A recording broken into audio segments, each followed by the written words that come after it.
Hey everyone, thanks for tuning in. If you're new here, consider subscribing. It really helps keep these stories coming. And while you're here, let me know in the comments where you're listening from. Now, sit back, relax, and let's get into the story.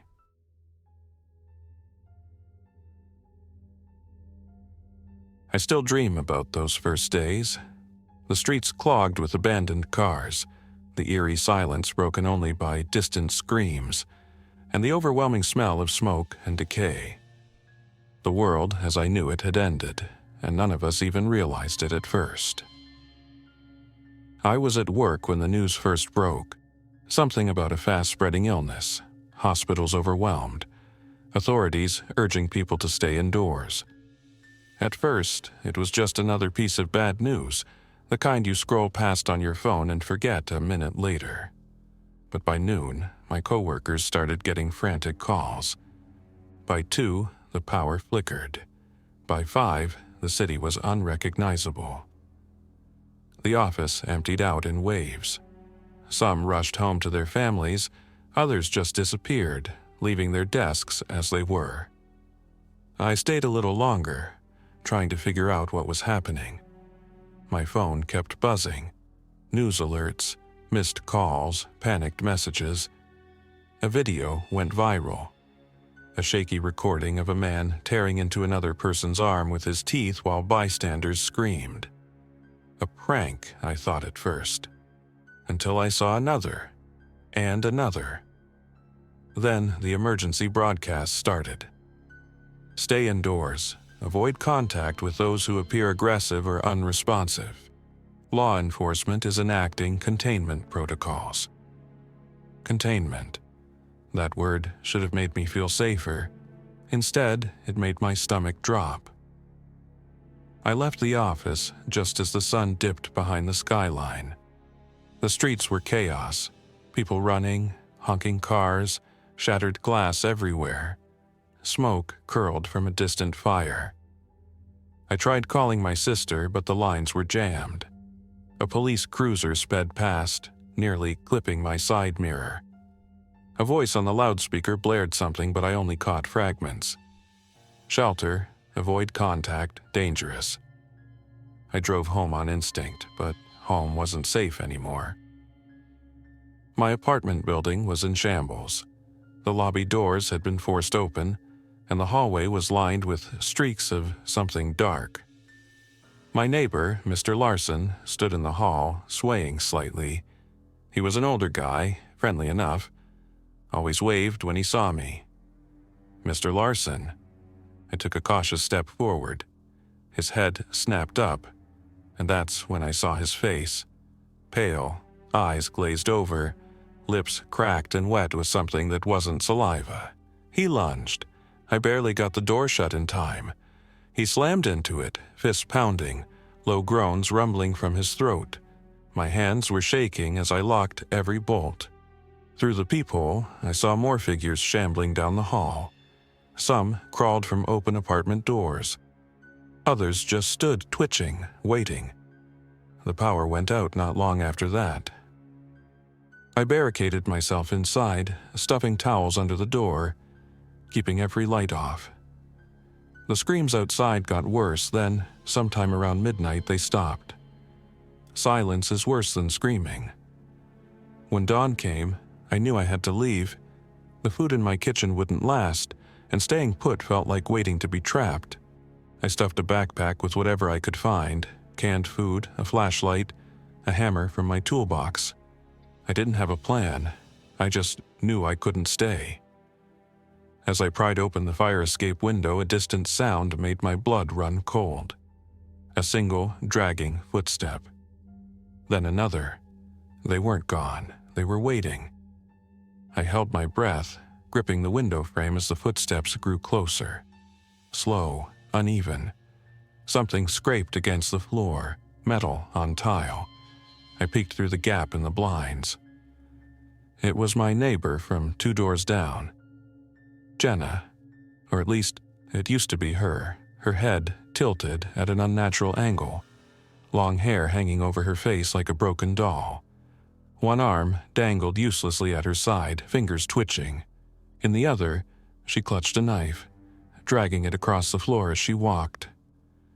I swallowed hard. If she heard me open the window, she'd turn. If she turned, the others might notice. I moved carefully, easing the window up inch by inch. The fire escape creaked, but I froze before it could give me away. My heart hammered as Jenna stopped mid-step, head jerking slightly. Then, after a long moment, she kept moving, disappearing down the hall. I didn't wait. The moment she was gone, I climbed through, keeping low. The fire escape groaned beneath my weight, and for a second I thought it would give out. But it held, and I started my descent. From my vantage point, I saw the streets below. Cars were abandoned at odd angles, doors hanging open. Smoke curled from a collapsed storefront. Bodies littered the sidewalk, but not all of them were still. Some twitched, some moved in slow, shuffling patterns. Others just sat there, rocking back and forth like they were waiting for something. I had to be careful. By the time my feet hit the pavement, I was already sweating. Not from exertion, from fear. Every sound felt too loud, my breathing, my footsteps, the way my backpack straps creaked. I needed a destination. My first thought was my sister's house. It wasn't far, maybe a 30-minute drive, if driving was even possible anymore. On foot, it could take hours, maybe more, but I had no choice. Keeping low, I stuck to the alleyways, avoiding open streets. Every so often, I heard movement. A distant groan, the scuff of shoes against pavement. Sometimes, it was closer. I ducked behind a dumpster when I heard them. Two figures stood at the intersection ahead, hunched over something on the ground. A person, or what was left of them. My stomach churned. I didn't look long. Instead, I slipped into a side street, moving quickly. The deeper I went, the more I noticed the smell.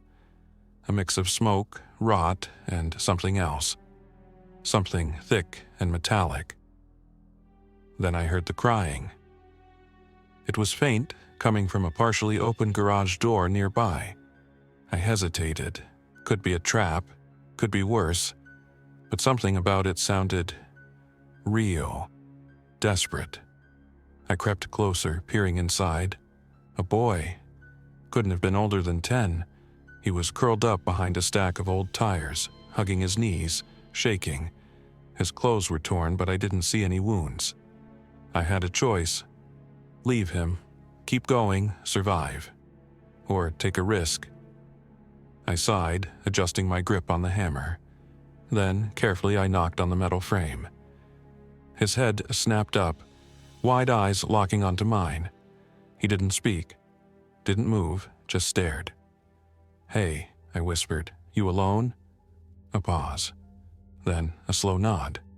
I scanned the street behind me. No movement, not yet. "Come on," I said, reaching out a hand. "It's not safe here." He hesitated. Then, slowly, he crawled forward.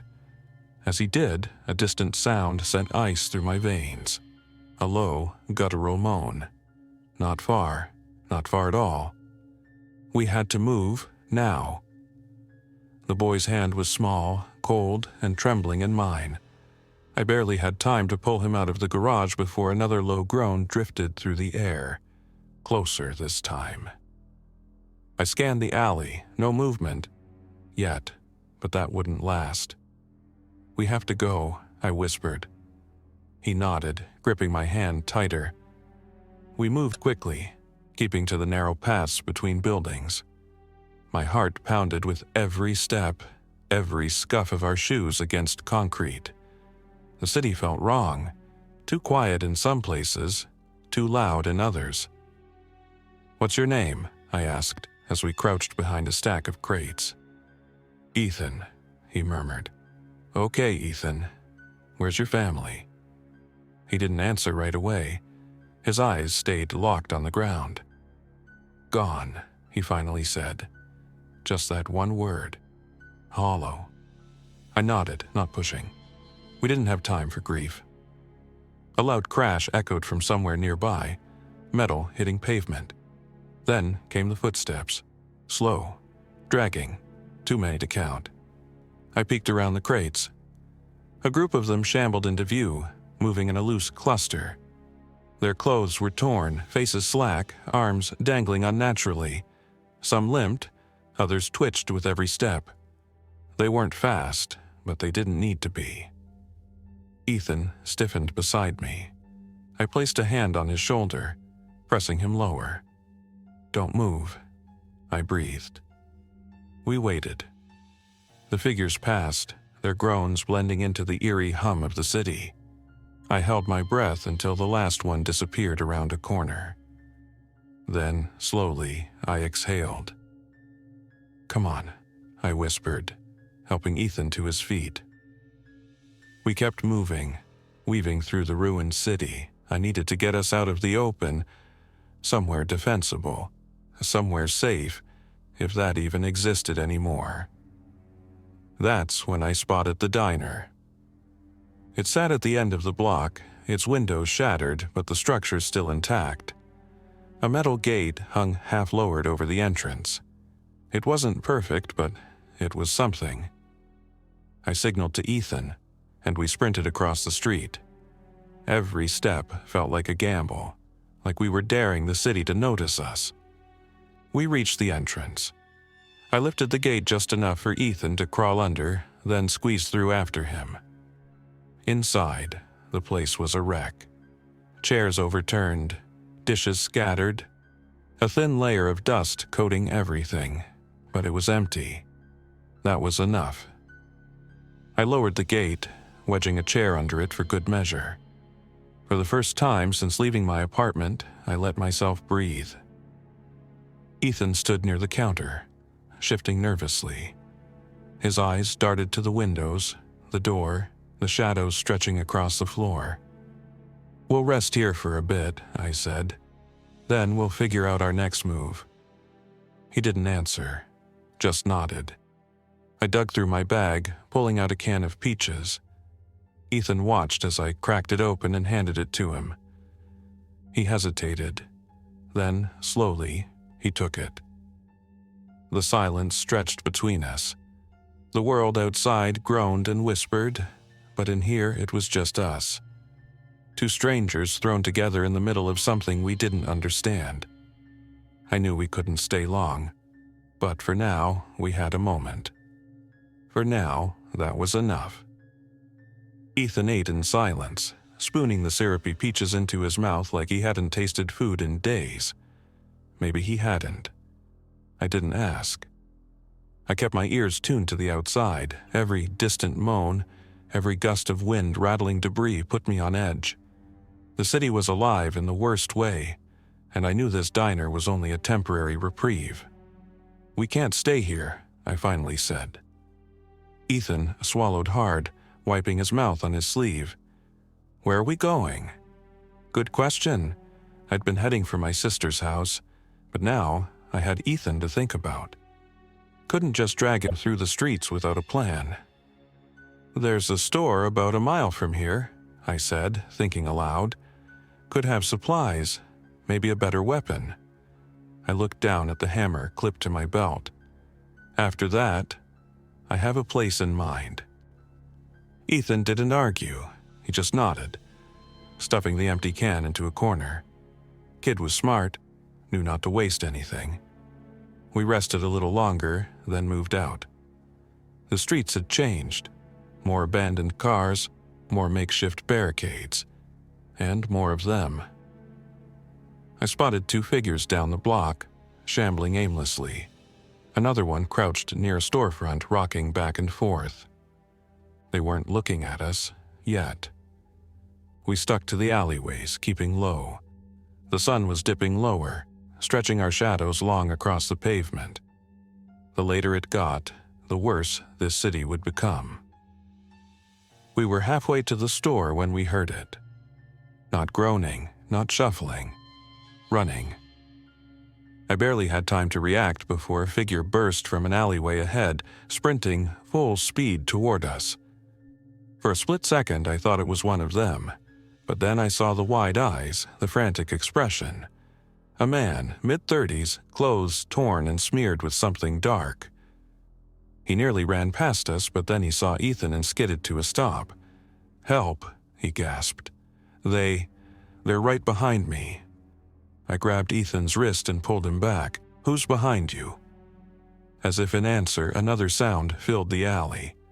A shriek. Then came the footsteps.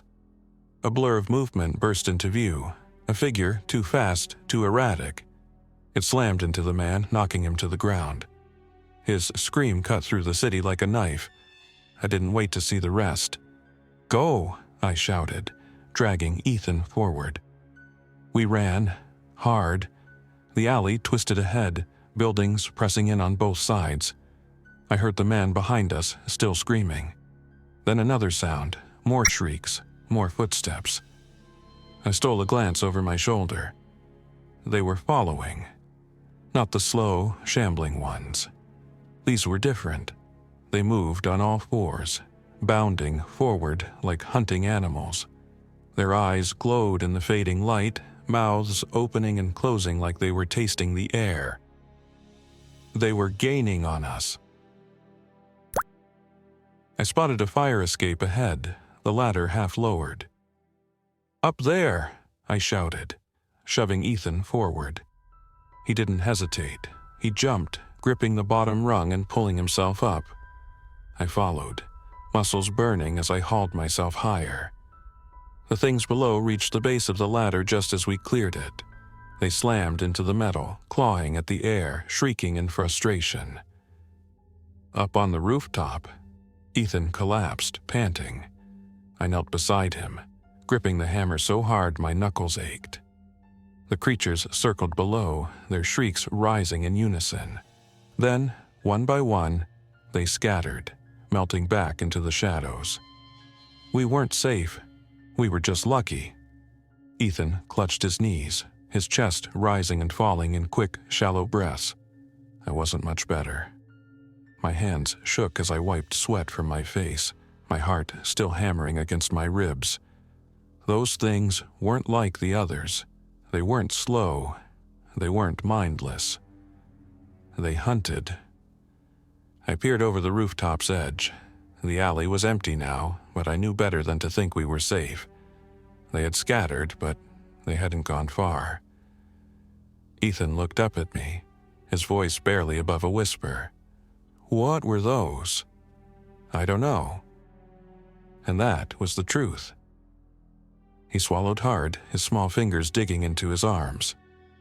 Are they all like that now?" "No." I exhaled slowly, thinking back to the others we'd seen. The ones that wandered aimlessly. The ones that barely reacted unless provoked. There were different kinds. The thought made my stomach turn. "We can't stay here," I said, pushing myself up. "We keep moving."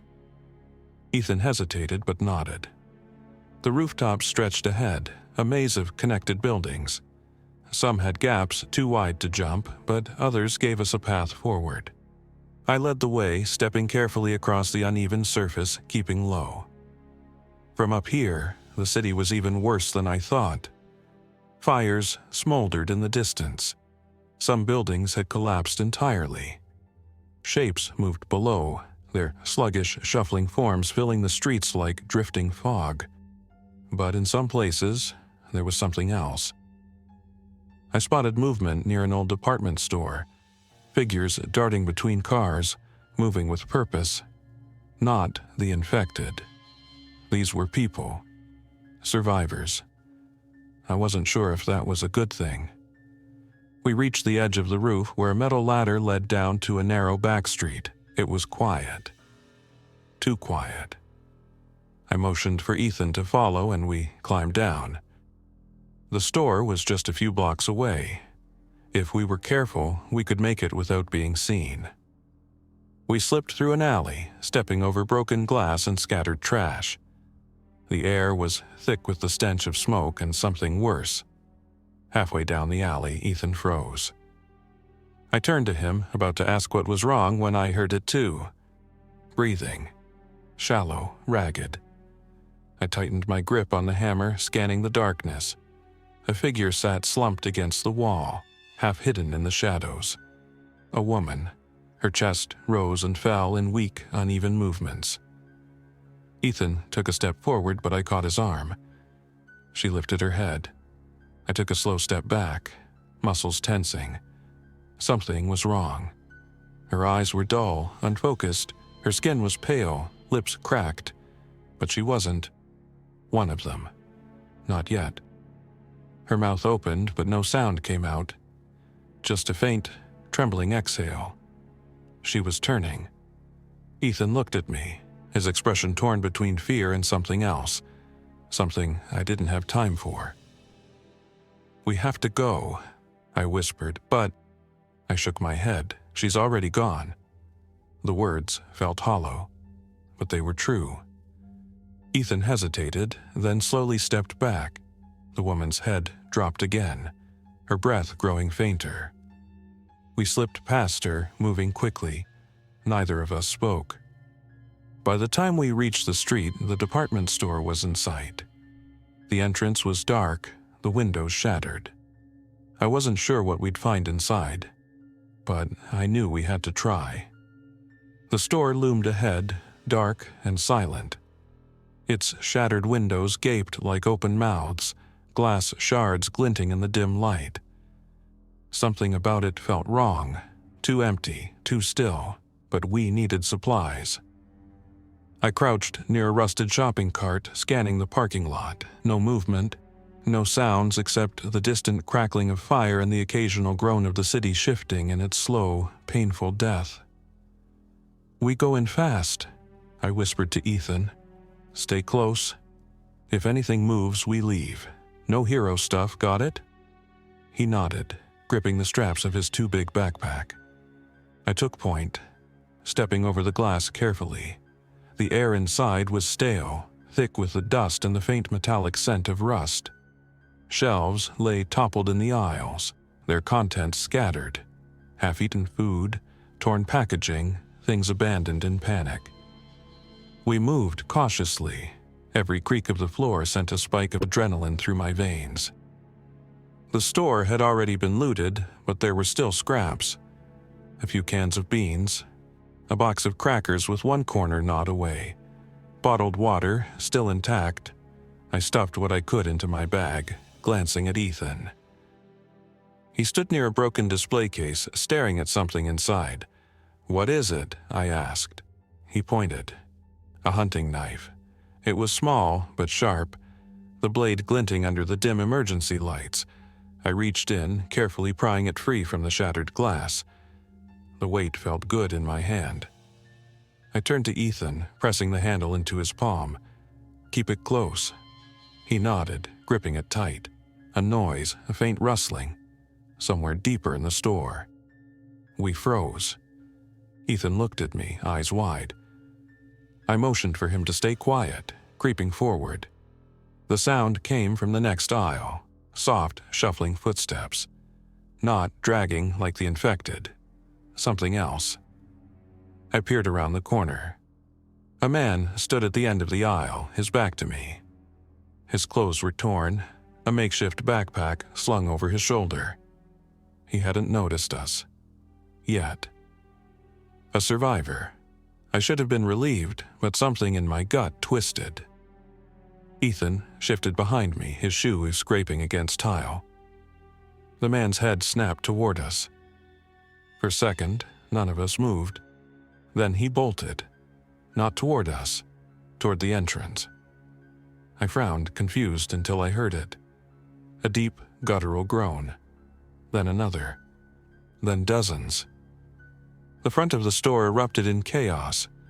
Figures crashed through the entrance, knocking over shelves, clawing their way inside. The looter hadn't been running from us. He'd been running from them. "Run!" I grabbed Ethan's arm and sprinted.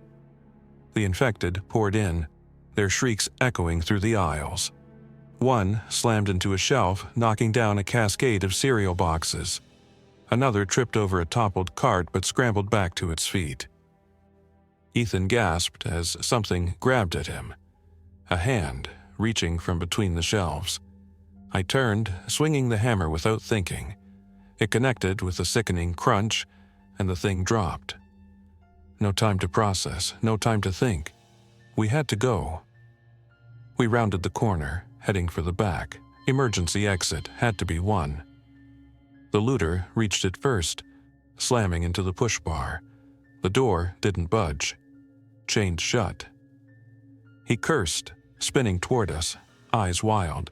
"Help me get this open." No chance, the infected were already closing in. The looter tried yanking the chain free, but it was no use. He turned, panicked, and shoved past us, running blindly into the shelves. Bad idea. They were on him in seconds. Ethan squeezed his eyes shut as the man screamed. I grabbed him and shoved forward, spotting a door to the side. Employees only. Didn't care. I threw my weight against it, and it burst open. We stumbled inside, slamming it shut behind us. Darkness. Silence. We weren't safe, but we were alive. For now. The employee break room was silent except for our ragged breathing.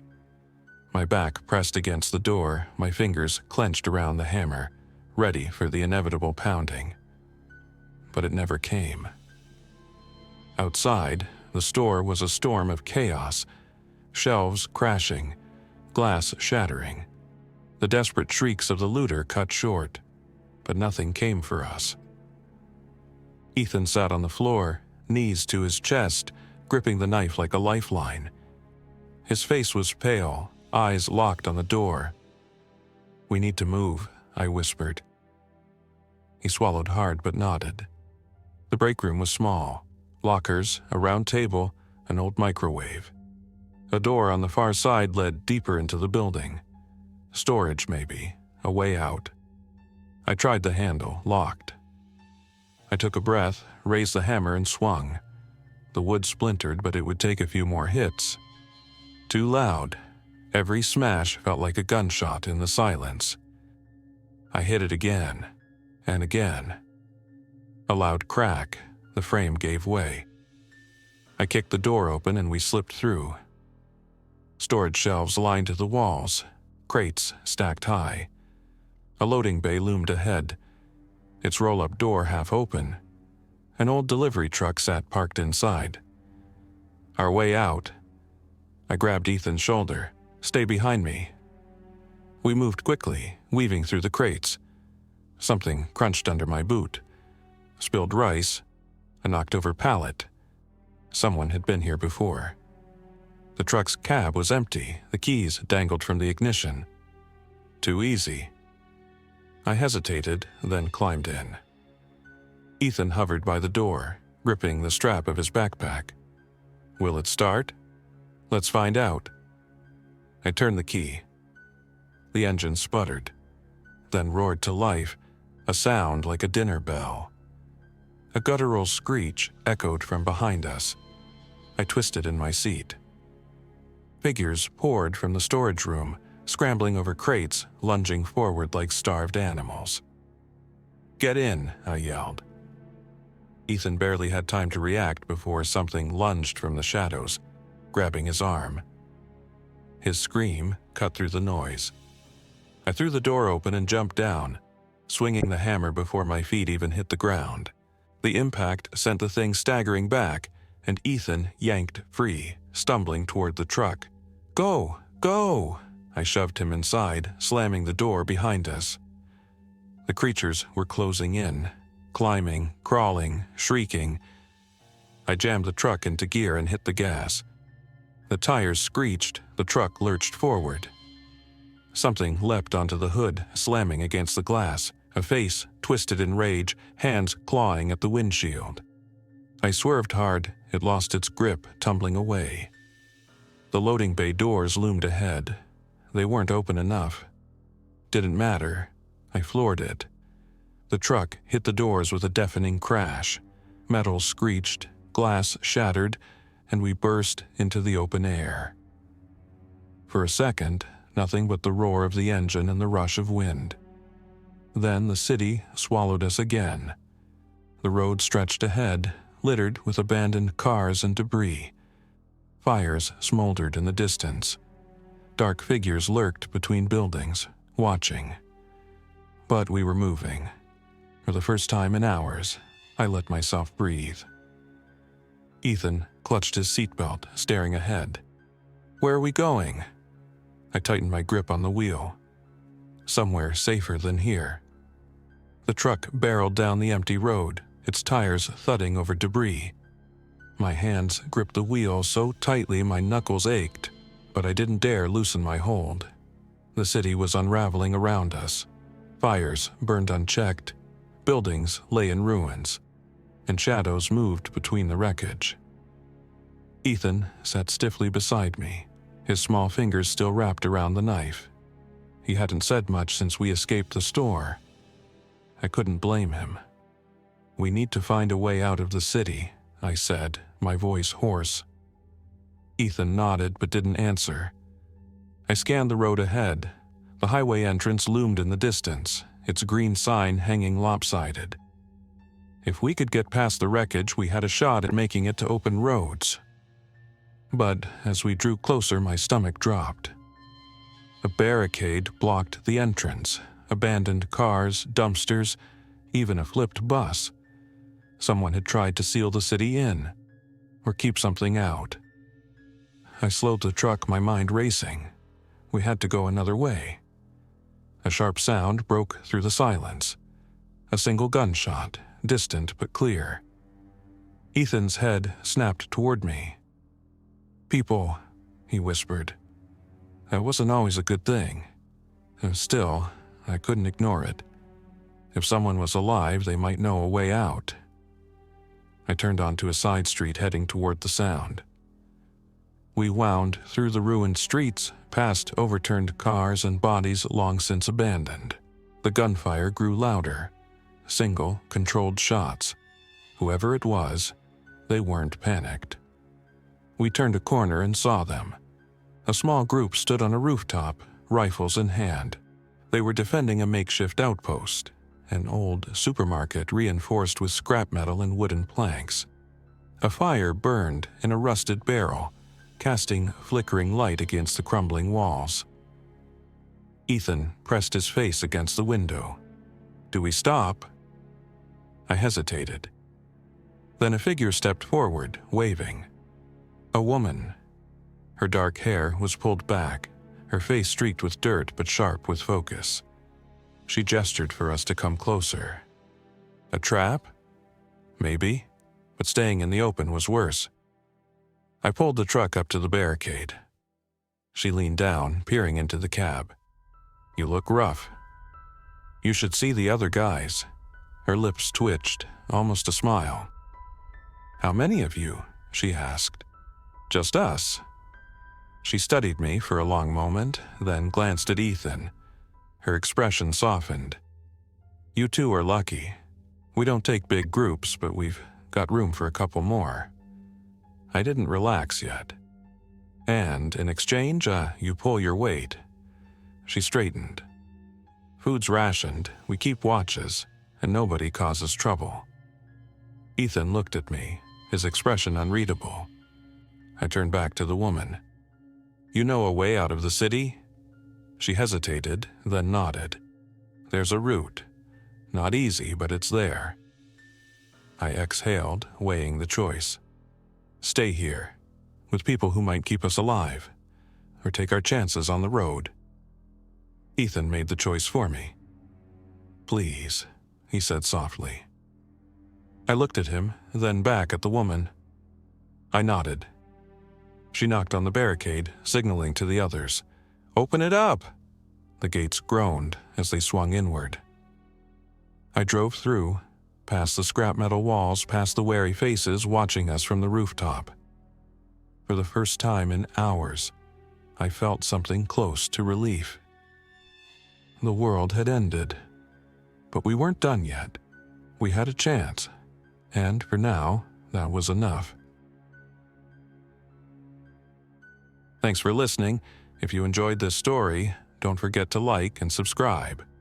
Your support keeps these creepypastas coming, Until next time, stay alert, stay safe, and never ignore the feeling that something is watching.